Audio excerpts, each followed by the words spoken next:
В Алекминском районе обсудили реализацию программы по развитию сельских территорий в следующем году. Одно из приоритетных направлений – ремонт социальных учреждений. Подробности в сюжете Елены Фаст.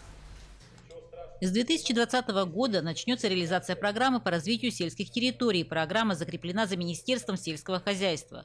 В связи с этим на встрече глав наслегов заместителя председателя правительства Денисом Белозеровым шел разговор о новом направлении.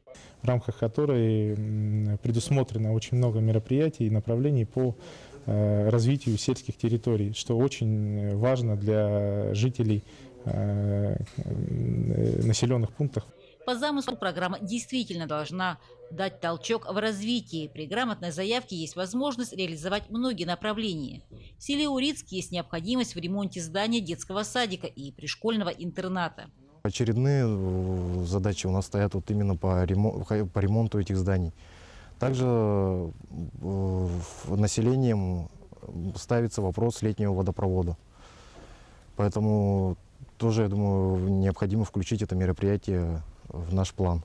Население информацию выслушало внимательно, но кроме проблем с учреждениями социального характера, здесь уже есть заботы не одного года давности. Почта, связь. Особенно тревожит людей почта. Сейчас все доставляется попутными рейсами лодок Ярославского. А вот оплата ряда услуг зависла. Ну, сейчас вообще ноль, потому что почта не работает, нет почтальона.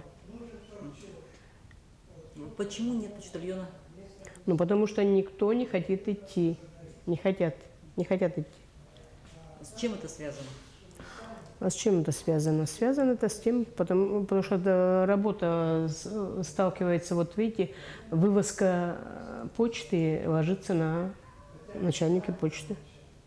Вывозка почты. И бензин, это все не оплачивается, не оплачивает бензин. Решатся ли эти проблемы, качают головой сельчане. Ну а в целом готовы поддержать новую программу. Елена Фаст, Максим Копылов, Алекминск.